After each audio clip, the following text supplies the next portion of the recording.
Nous vous remercions de vous être connectés pendant le temps de pause, le temps du déjeuner. Nous allons co-animer à 3 et nous présenter ce webinaire sur une durée en fait de 40-45 minutes plutôt qu'une heure pour vous laisser le temps et vous permettre ensuite de déjeuner. Donc, nous serons donc 3 à co-animer ce webinaire dont l'objectif est de vous permettre en tant qu'acteur de la formation et des ressources humaines eh bien, de vous approprier, de mieux appréhender les enjeux et les mécanismes de l'abondement des comptes personnels de formation de vos salariés. Donc, nous allons effectivement se présenter en premier lieu. Alors, ce n'est pas très poli, mais je vais me présenter. Je suis Christine Bérangol, donc je suis directrice marketing et de la relation client du CNAM des Pays de la Loire et je vous présenterai le CNAM en vraiment quelques mots et puis les enjeux du compte personnel de formation.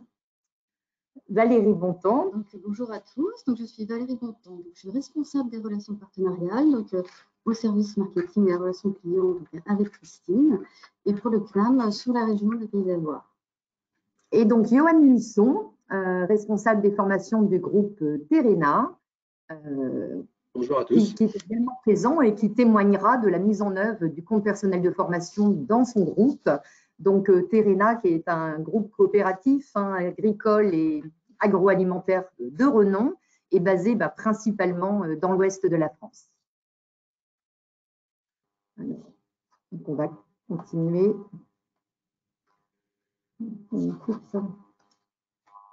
Donc en fait, les enjeux du compte personnel de formation, donc la loi sur la liberté de choisir son avenir professionnel, la loi effectivement du 5 septembre 2018 a changé beaucoup de choses. Elle a placé vraiment l'individu au cœur en fait de l'achat de formation. Et le 21 novembre 2019, petit rappel, Premier ministre Édouard Philippe et puis la ministre du Travail Muriel Pénicaud lançait officiellement l'application Mon compte formation, qui permet vraiment à chaque actif d'utiliser très facilement, sans intermédiaire, son compte personnel de formation. Donc, nouvel acteur, la Caisse des dépôts et consignations. Et puis, là, c'est des chiffres qui datent de fin 2020.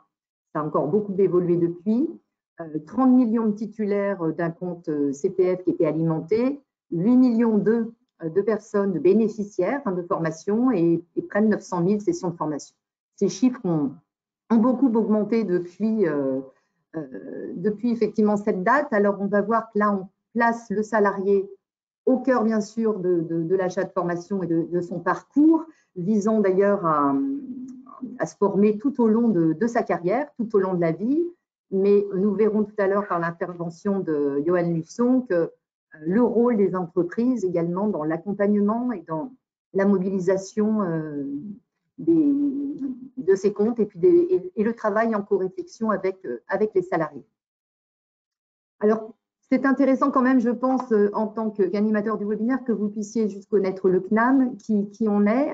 On va vous parler le CNAM Pays de la Loire en quelques chiffres. CNAM Pays de la Loire, ce sont 235 collaborateurs. On travaille avec plus de 900 enseignants, dont 89% de professionnels, et on forme par an entre 10 et 12 000 élèves au CNAM des Pays de la Loire et on diplôme 1233 élèves en 2020.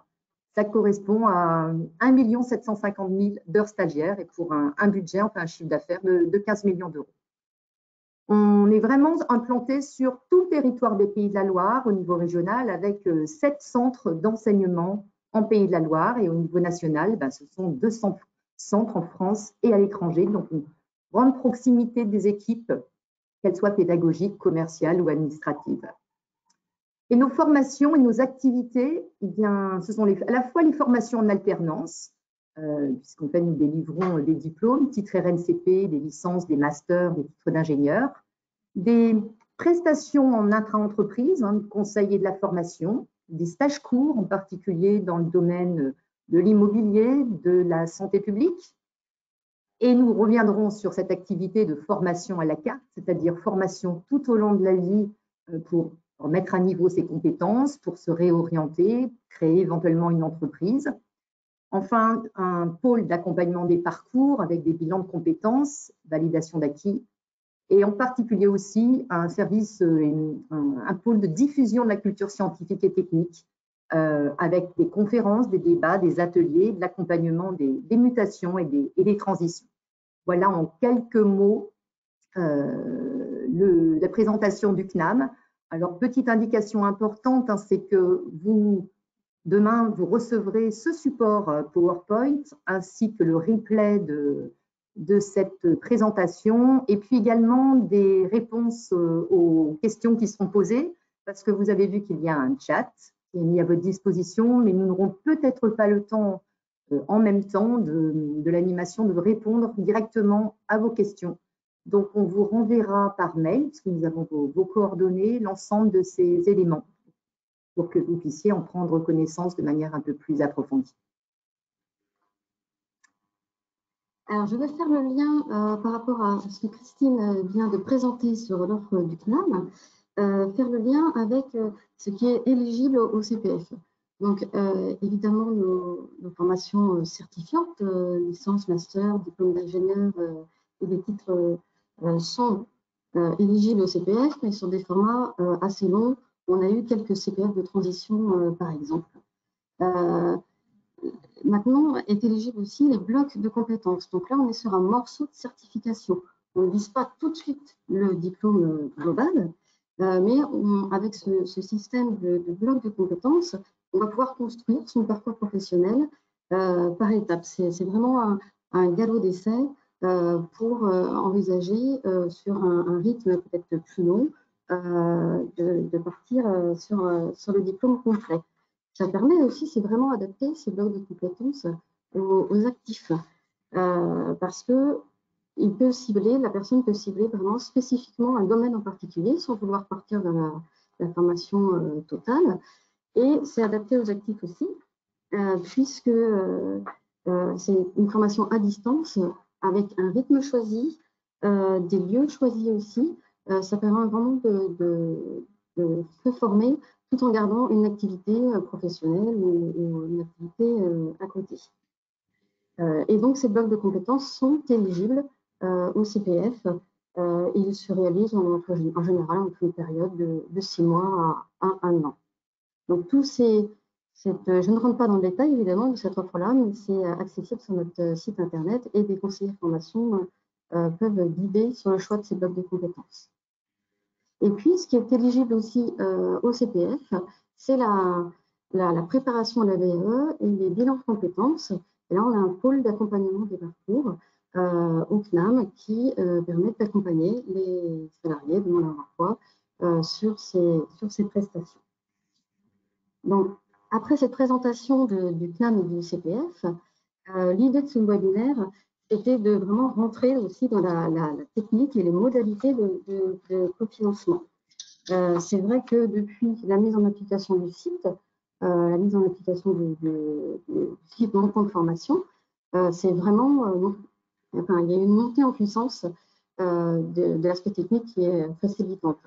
Maintenant, c'est vrai qu'il est plus connu, il est plus utilisé, mais il y a encore des solutions à proposer. Un des freins que l'on voit, c'est évidemment si j'ai un compte CPF à 4 000 € et je dois suivre une formation à 6 000 €, quid du reste à charge. Donc, on verra les différentes solutions sur ce reste à charge. Et un des freins aussi, c'est de faire circuler ce compte personnel de formation ancré dans un contexte avec tous les acteurs de la formation professionnelle et dont les entreprises. Donc, c'est ces aspects-là que l'on va poser concrètement dans la suite du webinaire. Donc, qui finance la formation en complément du CPF?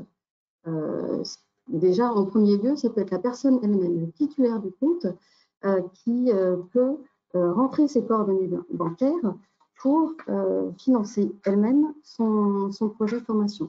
Donc là, évidemment, on va être sur des projets plus personnels, individuels. Ce qui s'est pratiqué aussi depuis l'utilisation de ce compte, c'est que les personnes, en fonction de leur statut, pouvaient solliciter Transition Pro ou Pôle emploi pour compléter ce reste à charge. Donc là, on était plutôt sur une demande individuelle, sur un dossier individuel. Donc, ils faisaient une demande auprès de leur conseiller. Donc, un demandeur d'emploi auprès de Pôle emploi et un salarié sur un projet de reconversion professionnelle auprès de Transition Pro. Et puis, ce qui s'est mis en œuvre depuis l'année dernière, c'est les abondements automatisés. Donc, c'est-à-dire que la personne va pouvoir voir directement à quelles aides elles peuvent prétendre sur leur plan de formation. Donc ça, c'est le cas pour l'instant de la région, dans le cadre de Visa Métier et Formé plutôt que licencié. Donc ça, on reverra plus en détail tout à l'heure. C'est le cas de l'État, dans l'aide pour aider à suivre des formations dans le domaine du numérique. Et puis, certaines branches, à travers leur OPCO, ont également décidé d'attribuer des fonds, une enveloppe d'aide au CPF. Alors, l'OPCO Atlas, par exemple, sur les CQP de la branche, et puis c'est le cas de CAP4 auprès des salariés des PME, des TPE.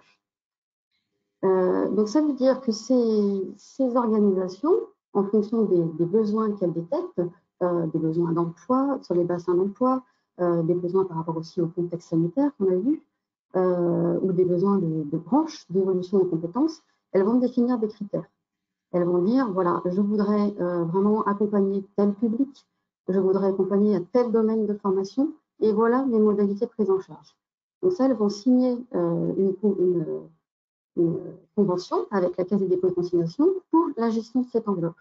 Et à partir du moment où ces critères sont définis, là, on voit, pardon, hop, on revient en arrière, on voit à droite ce que visualise la personne le titulaire du compte. On voit bien dans le prix de la formation, le reste à payer et en fonction de ce qu'elle a choisi comme formation et en fonction de son statut, à quel montant elle peut bénéficier. Donc ça, c'est vraiment quelque chose d'automatisé. Alors, un petit zoom rapide sur le dispositif en région Pays de la Loire, qui a été vraiment précurseur sur cet abondement des CPF. Donc, il y a tout un programme Visa Métier qui est à destination des demandeurs d'emploi et un programme Accès Évolution, formé plutôt que licencié, pour aider les salariés d'entreprise vraiment identifiés suite au contexte sanitaire, notamment des secteurs en difficulté. Donc, l'idée, c'est ces salariés-là, s'ils veulent mobiliser une formation, ils peuvent bénéficier d'un abondement de droits doublés de leur CPF dans la limite de 1 500 €. Et ça, si elles sont issues de 87 branches de 11 secteurs d'activité que l'on retrouve à côté. Alors maintenant, à partir de ces développements qui ont déjà été faits plutôt de manière institutionnelle, cet accès-là de dotation et d'abondement est accessible aux employeurs. Donc, c'est vraiment très intéressant quand on est sur des projets partagés entre le salarié et l'entreprise, où le CPF est un petit peu l'angle mort pour l'instant.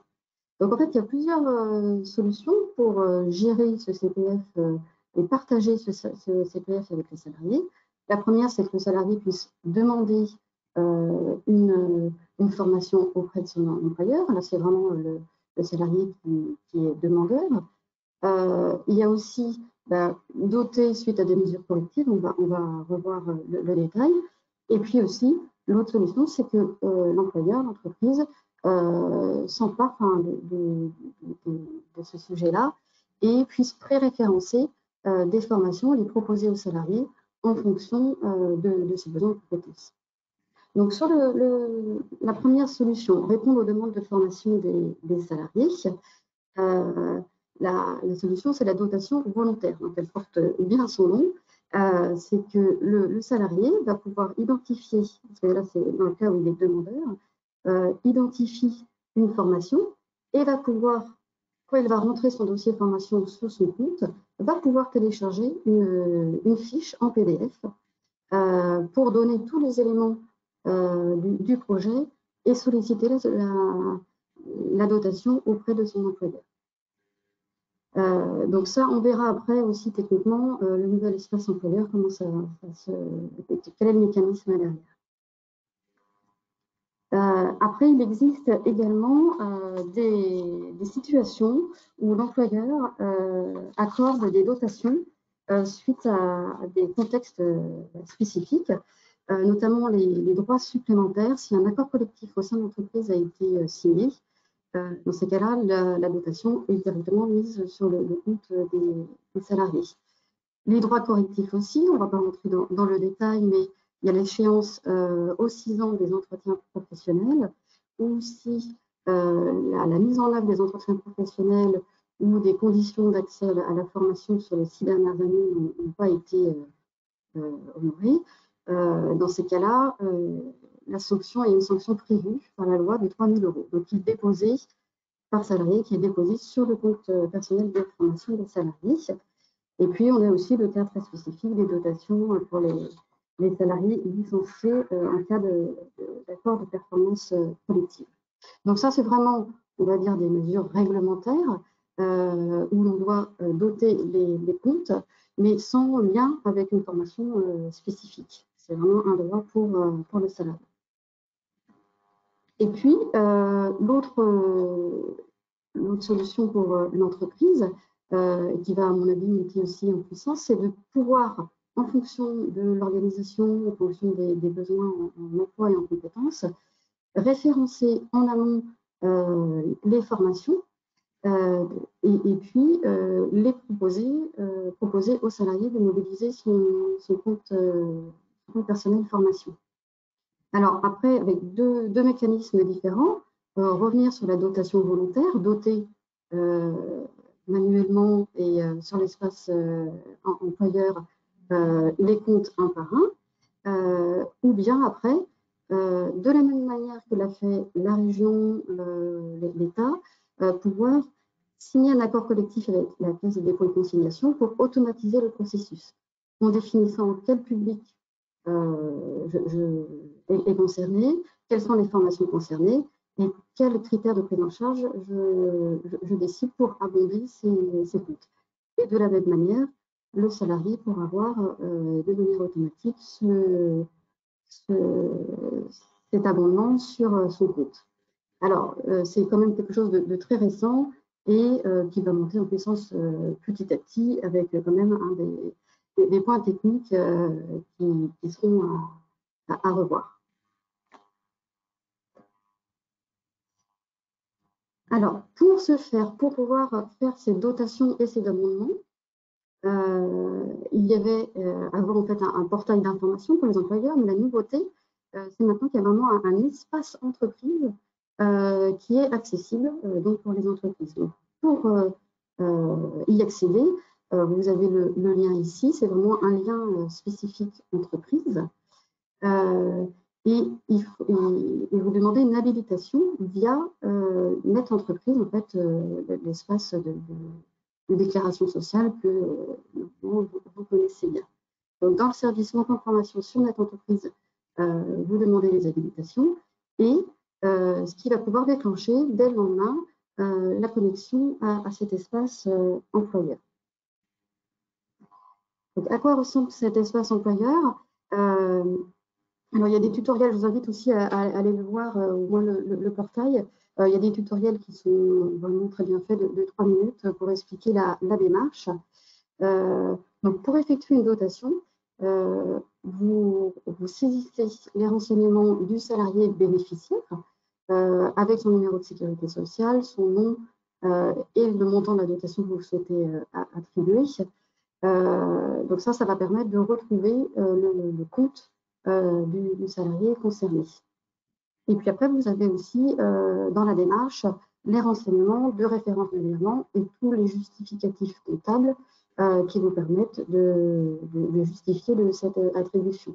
Donc là, vous voyez les impressions d'écran qui vous permettent par exemple de télécharger l'appel de fonds.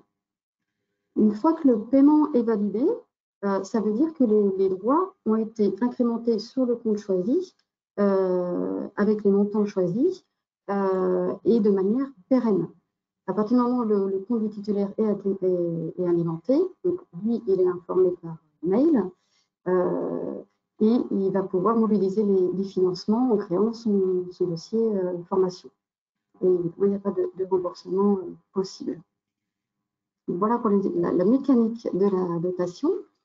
Et puis, la nouveauté de cet espace employeur qui va faciliter aussi le suivi, c'est que vous allez pouvoir suivre, avoir un tableau de bord entreprise avec le suivi des comptes dotés, des montants, le suivi aussi des pièces comptables pour suivre les virements, et puis une consolidation pour l'entreprise sur le nombre de bénéficiaires concernés et les montants attribués. Donc, ça, c'était la théorie. Ça serait intéressant d'avoir la pratique désormais, notamment à travers le témoignage de Valérie. Voilà. Voilà.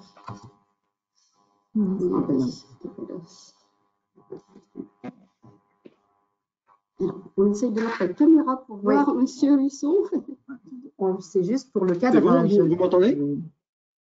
Vous m'entendez? Oui, je vous entends. Okay. J'espère que tout le monde vous voit. On essaye juste de voir, on voit notre support. Voilà, très bien. Donc, effectivement, il est vraiment très important d'avoir le témoignage, et c'est peut-être la partie aussi, par la partie technique, très intéressante de concrétisation, comment ça se passe finalement sur le terrain. Donc, Monsieur Luçon, le dispositif du CPF, qui succède à celui du DIF, est vraiment un élément clé de la réforme de la formation.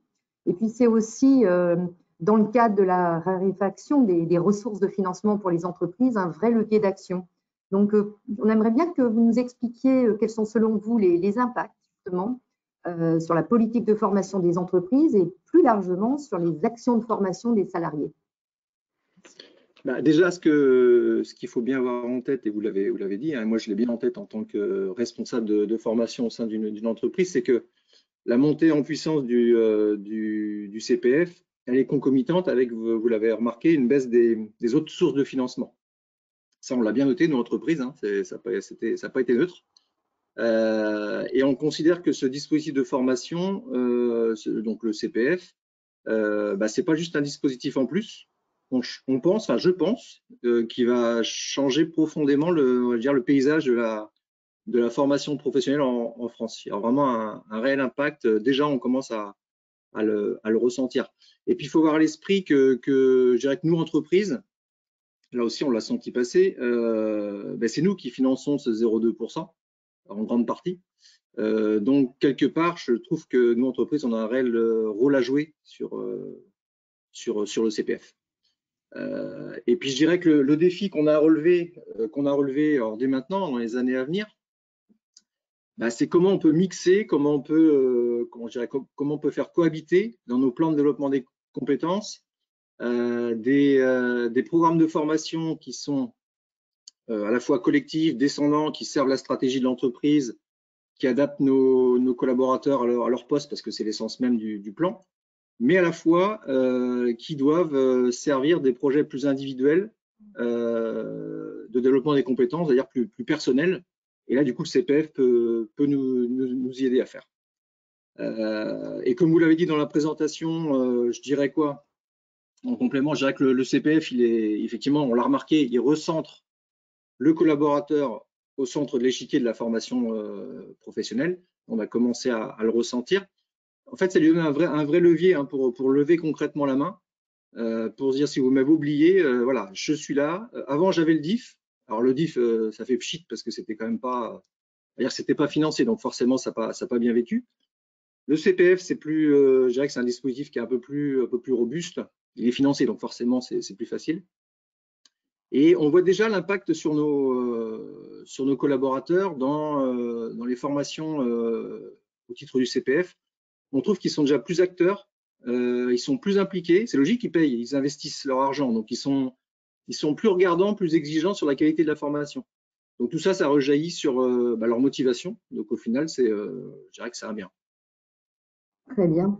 Et justement, pouvez-vous nous expliquer comment, un peu plus en détail, un peu plus précisément, le groupe Terena s'est approprié le dispositif de dotation des CPF de vos salariés? Je dirais qu'on avait deux attitudes face à nous. Soit on se disait qu'on laissait venir, on le laissait faire. Alors c'est ce qu'on a fait au début, hein, on va pas se mentir. On a vu un petit peu, on a jaugé la situation, mais ça c'était au risque de subir un peu le dispositif. Donc assez rapidement, on s'est dit qu'on devait s'emparer de ce dispositif, qu'on devait reprendre la main.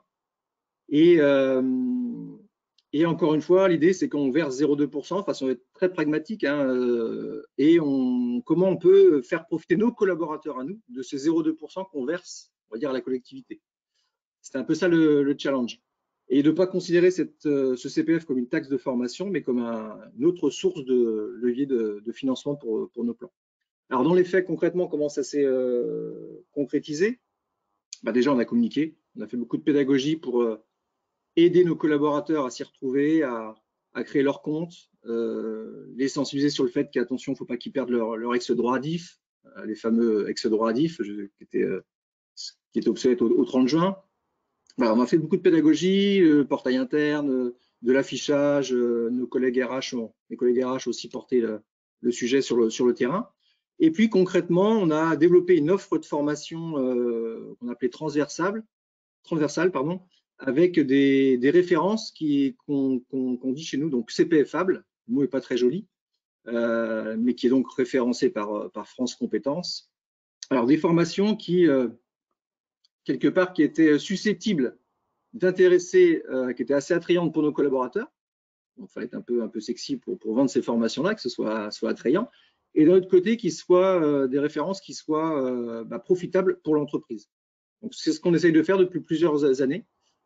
Sur des thématiques autour des langues. On a commencé par les langues, c'est très classique, hein, les formations en anglais avec le TOEIC, des formations à la bureautique, en allant jusqu'à la certification TOSA, des formations au développement personnel, sur la communication, des formations type parler en public, gérer son stress, gérer ses émotions, développer son orthographe, être plus à l'aise avec l'orthographe, voilà, des références de ce type-là.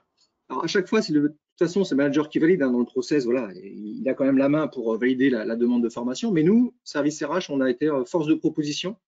Et du coup, on a fait un gros travail de veille en amont, vous en parliez dans la présentation. Pas évident de se repérer dans toute l'offre. Alors, il y a le fameux moteur de recherche sur l'application, mais je ne suis pas fan. Je pense que je ne suis pas le seul à ne pas être fan. Donc, on passe plutôt par nos prestataires, en l'occurrence le CNAM, mais il y en a aussi d'autres, pour repérer des formations qui nous vont bien, notamment des formats courts qui nous vont bien, qu'on puisse proposer à nos collaborateurs. Alors, je dirais l'avantage de la mise en place de cette offre-là, ça fait déjà 2-3 ans qu'on la met en place, on a plus de maîtrise sur forcément sur les demandes, parce qu'on oriente, les demandes de nos collaborateurs sur des références, encore une fois, qui nous intéressent nous. L'intérêt aussi, c'est qu'on massifie les demandes de formation. Donc, les demandes de formation qui sont individuelles, elles deviennent collectives.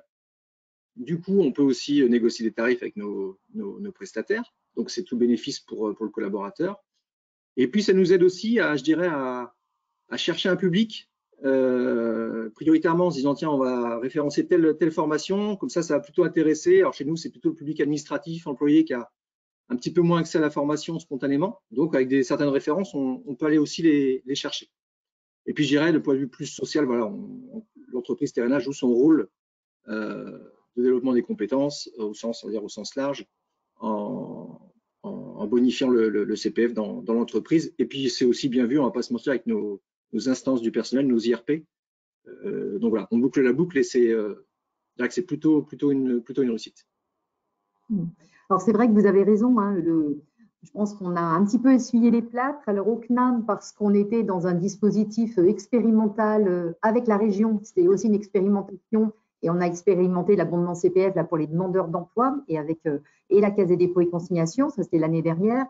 Vous faites partie oui, quand même des entreprises à vous être emparées, appropriées ce dispositif et aussi alors que c'était en train d'être mis en place avec la Caisse des dépôts et consignations. Donc, comment ça s'est concrétisé opérationnellement, justement, dans le cadre du partenariat avec le CNAM? Oui, vous parlez de partenariat, c'est le mot. Hein. C'est une longue histoire avec le CNAM. Terrena et le CNAM, ça fait plus de 10 ans qu'on est c'est une vieille histoire, hein, qu'on travaille ensemble, notamment, entre autres, sur notre école de management. Donc, il y a beaucoup de formations management qui sont réalisées avec le CNAM. Et notamment, on a 2 références de formation qui sont des formations longues pour accompagner nos managers et qui sont, on l'a dit tout à l'heure, des blocs de compétences qu'on a repérés sur votre offre et qui sont des unités d'enseignement, donc CPFables. Du coup, on a demandé le co-investissement. Alors, on allait voilà, de manière très ouverte vers nos collaborateurs managers pour dire on demande que vous co-investissiez vos droits CPF parce que la formation, voilà, elle coûte quand même un petit peu de sous, elle est longue, elle dure une vingtaine de jours, donc c'est plutôt à chaque fois bien accueilli. Alors, le coût des formations, de ces formations, il était quand même, c'était un coût quand même pas neutre, donc c'était les droits des collaborateurs n'étaient pas suffisants. Donc, on a mis en place, effectivement, en partenariat avec le CNAM, ce système d'abondement volontaire, dotation volontaire. Donc, on s'est un petit peu cassé les dents au début d'année. On avait dit, on a essuyé les plâtres, c'est bien le mot, avec les équipes de Didier Cheminot et de Pauline Favier. Mais on a expérimenté, voilà, on a travaillé en binôme, en partenariat. Ça s'est au final bien passé. On va pas se mentir, ça n'a pas été simple quand même parce que l'interlocuteur c'est plus le même, hein, c'est la Caisse des dépôts, c'est plus nos OPCO, donc la relation est complètement différente, c'est beaucoup plus impersonnel, il y a beaucoup moins d'interaction, mais au final ça se passe et ça s'est quand même amélioré depuis le début de l'année. Eux aussi, hein, de leur côté, ils ont des retours d'expérience. Donc là, toutes les étapes, net entreprise, bonifier les droits sur EDF, voilà, tout ça, ça s'est mis en place progressivement mais on n'était pas trop d'être 2 avec le CNAM et nous, entreprise, pour passer cette période-là. Donc, c'est un beau travail en binôme. Très bien. Eh ben, effectivement, merci. Je pense que de toute façon, ça va continuer parce que l'offre, à la fois, comme dit, il y a une automatisation et je pense que tout le monde prend maintenant des réflexes. La Caisse des dépôts et consignations aussi s'améliore.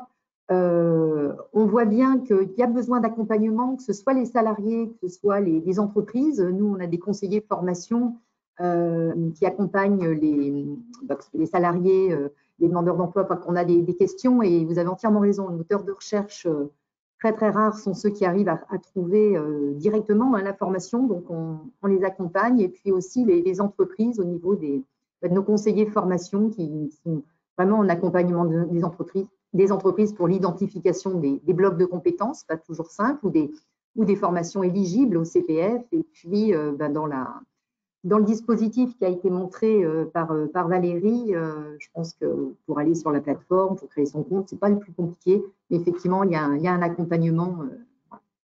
Donc, je sais pas, on va effectivement conclure sur… Je peux peut-être passer un dernier message, moi, en tant que juste opérationnel RH. Moi, je vous incite, mes collègues là, qui m'écoutent, à vous ne pas hésiter à vous lancer. Peut-être que vous l'avez déjà fait d'ailleurs, mais parce que si on attend que tout soit bordé, tout soit tout nickel, tout parfait, on tente rien, on ne fait rien. Donc pour moi, mon message c'est de ne pas attendre, de risquer, mais il n'y a pas de risque en fait. Hein. Au final, c'est un salarié qui se forme, on lui apporte une source de financement. Donc voilà, c'est de se lancer et puis on apprend des expériences et des retours d'expérience qu'on peut avoir. Et puis du coup, après, ça nous fait progresser. On réajuste un peu les règles internes qu'on peut se donner, parce que des fois, il peut y avoir quelques problèmes d'équité, etc., entre collaborateurs. Mais c'est pas grave, on les ajuste au fil de l'eau. On apprend en marchant, comme on dit, et c'est comme ça qu'on a envisagé, nous, le dispositif chez Terrena. Très bien, c'est une belle conclusion, parce que je crois que la co-construction entre salariés et effectivement département de formation, service formation et ressources humaines, elle est importante pour le développement des compétences en fait, globales et de la performance de l'entreprise. Et alors, on n'a pas pu répondre à vos questions en direct. Je remercie tous les participants. On va donc, comme je l'ai dit en introduction, vous envoyer tous les éléments, répondre après coup aux questions que vous avez posées et puis des conseillers formation, vous, du CNAM, seront vraiment à votre disposition aussi pour répondre à vos questions et vous accompagner. Donc, merci beaucoup, merci Johan, et puis À bientôt, tout le monde. Bon appétit. Merci, bon appétit. Au revoir.